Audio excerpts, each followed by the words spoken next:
гадна улс орны химийн шингэр чадварыг тодорхойлсон санхүүгийн тэмцэлж байна. За энэ ажиллагаас хамгаалж зэрэг өөрийн бизнесийн хаяг буюу бидний опошнотны санхүүгийн ясыг ашиглан гавьяас гаргасан байна.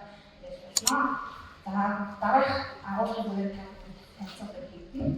За судалгааны ажлын зорилго маань санхүүгийн яснаас гаргаа авсан гавьяасыг ашиглан спортын төрөлхтний химийн шингэр чадварыг тогтоох ийм зорилготой судалгааны ажлын бүрээр санхүүгийн яснаас гаргаа авсан гавьяасыг гадуур шинжилгээ нөөцний гадуур идэвхжүүлэх уус моно санхүүгийн полисанхүүгийн уус тос шингэр чадварыг тогтоох усны хурд ашиглах боломжийг тогтоосон ийм чиглэлээр зорилгоор хэмжсэн. За энэ идэвхжүүлсэн нөөц гэдэг нь бүх төрлийн аргын хог аяглаас гаргаа авч болдог бөгөөд пиролиз идэвхжүүлэх дам пиролиз гэсэн аргуудаар гавьяасыг гаргаа авдаг. За пиролиз идэвхжүүлэх аргаар ажилласан гавьяасыг усны хэмжээс болон усыг чимшүүлэхэд дам пиролизээр гаргаж авсныг манай хичээл нэмэлт зорилгоор хэмждэг байна. За гавьяасыг судлагдсан байдлаар болохоор ер нь пиролизийн температур явж байгаа байдлаас нь хамааруулаад гурван төрөлтэй байдаг. Температурын өөрчлөлт нь болохоор тухайн гавьяасны сүнжтэй нөлөөлдөг байна. Урд нь хийжсэн гавьяасны судалгааны ажлын үр дүнээс харахад мод болоод шууны сангасаар гавьяасыг хийж хүсний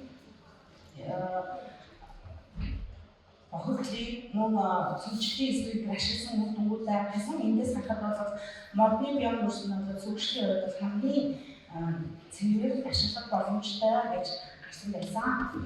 За гавьяас нь бол орчин үед болохоор өсвөрийн бүтцийн том хүчин нийтний амьдрах чадварыг амьдрах татвар бүтэц болдог учраас хурц шинжилгээ хийсэн ашигладаг байгаа.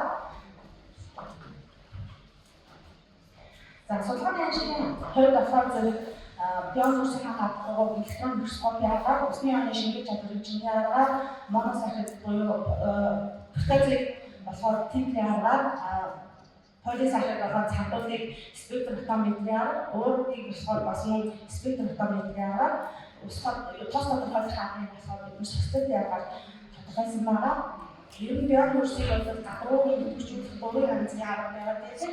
Физикийг идэвхжүүлэх, химийг идэвхжүүлэх, механикаар гарсан ийм буруу аюул байдаг. Бид нар энэ удаагийн хэлбэрээр бид нар таархан өчтөр идэвхжүүлэх аргуудаар идэвхжүүлсэн үгнийг танилцуулах байна. За опошнотны самбыг маш ихээр ашиглах болстой холбоотойгоор хамгийн багадаа жил энэ 2024 он 3,000 тонны экспортлсон бөгөөд жилийн эхний байдлаар болохоор 1.4 тонны орлогыг юу дагуулсан байна. Монгол эдис дагуулсан байна гэсэн байдаг. За энэ самбын яс нь болохоор самбын чүнгийн ашиглаад самбын ясыг нь шууд таньдаг бүхэн эсвэл дэрэн хийх зорилгоор гаргаж хэрэглэх байгаа.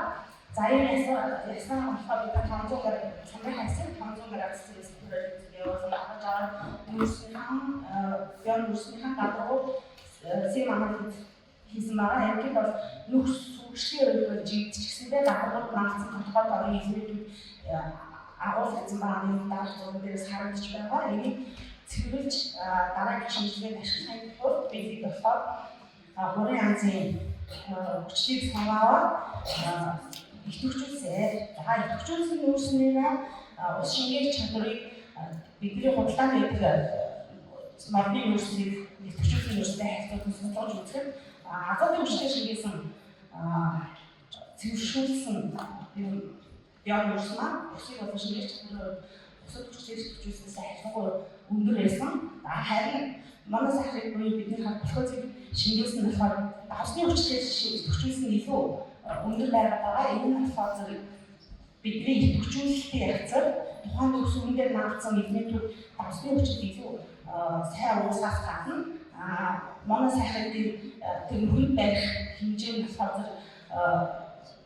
сэм анализийн юутайгаа сүнжлийн зэрэг тест болоод сүнжтэй хамаарч байна гэж үзсэн байгаа. За мөн полисахарыг үзэхэд болохоор зэрэг худалдан болдог биологийн өрсөлдөөн харьцангуй өндөр гарсан ч гэсэн анхаалын үржлээс хөгжүүлсэн биологийн өрсөлдөөн бол эдгээр хүчнээс илүү өндөр ачсан. Харин өөрийн шингээсний хувьд хөлийн хүчнийх маань мөн өндөр ачиж ирсэн байгаа. Харин тос шингээ чадварын хувьд болохоор зэрэг бүгд ойлгож гарсан. За энэ болохоор зэрэг өөр төрлийн ургамлын тоснуудыг ашиглах бас дараагийн судалгааны суурь болж гисэн. Бид энэ зөвхөн ургамлын төсийг авч үзсэн байгаа.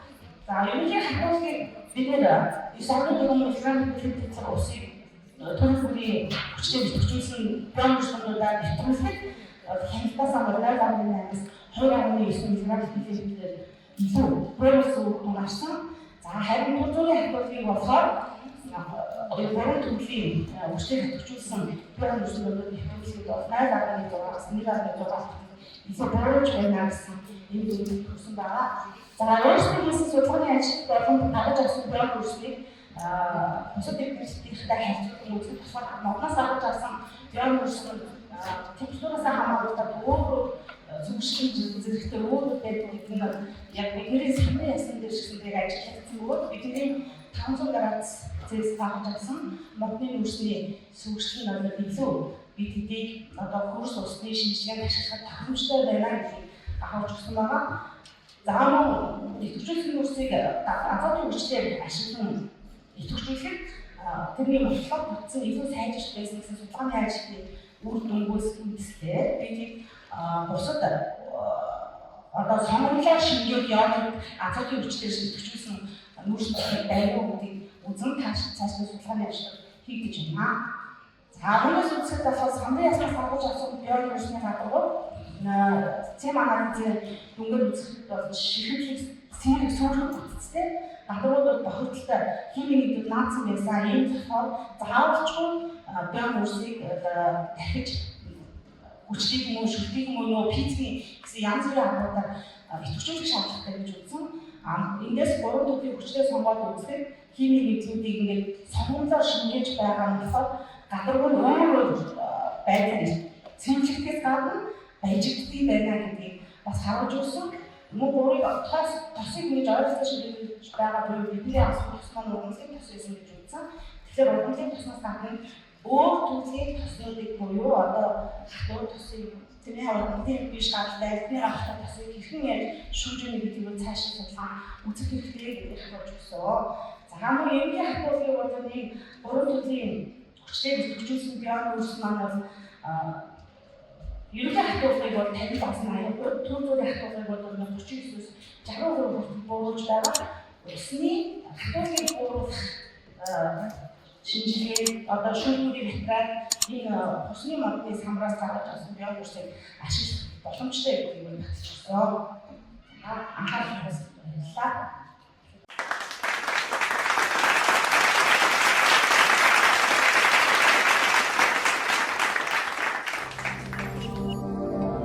Green Chemistry химийн хөгжлийг Монгол